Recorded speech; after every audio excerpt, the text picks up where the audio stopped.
Bakwethu la siniphathele indaba ezinohlonze kumaskandi njengoba nazi phela ukuthi usefikile ubhuti. Isukujabulisa abantu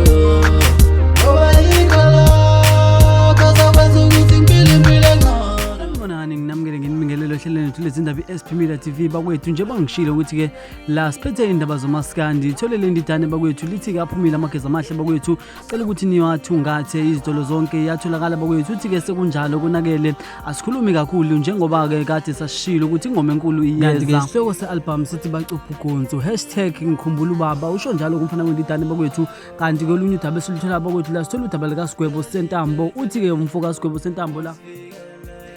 yimi ngedwa engisamele umaskandi sengisele ngedwa ke futhi abanye angibazi nokuthi ibizwa ngani lento abayenzayo dlula ngo-like uma ungenanxa nami usho njalo kuSigwebo Sentambo bakwethu uthi uma ungenankinga naye dlula ngo-like kanti uyena yedwa osenza into eqondile ubeka kanjalo bakwethu kanti olunye udaba esilitholayo la sithola uMaphathefika bakwethu uduma kahle uthi ke uduma kahle bakwethu naye la yena uthi wazi kanje ke bakwethu uthi igama elithi iciko mina vele ngazi ukuthi lisho ukuqala into phasi engakaze ibe khona uyenze ibe khona uthi ngimile ngisentabeni nginkosi yokubhala umyalezo kanti ke uphinde wathi bakwethu ke #uchoma ngani ngoba mina ngichoma ngengoma yami enamandla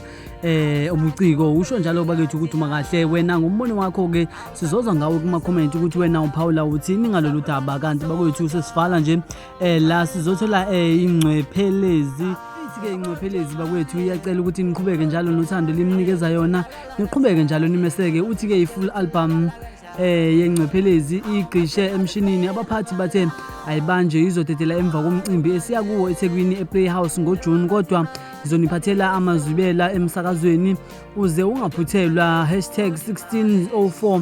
2022 on MCR kanti ke waphinde wathi bakwethu 1604 2022 kwaZex uthi ke i-birthday celebration yenkabi yakhe unto ezimnandi uyacela bakwethu ukuthi niphumelele niphume kubuningi benu mina ke bakwethu njengentatheli ye-SP Media TV1 sengiphuma kanje ngicela ukuthi ningibambe evidweni elandelayo ngokuzayo sozwa nama comment wenu ukuthi aphendula athini ngalolu daba esikhulume ngalo namhlanje.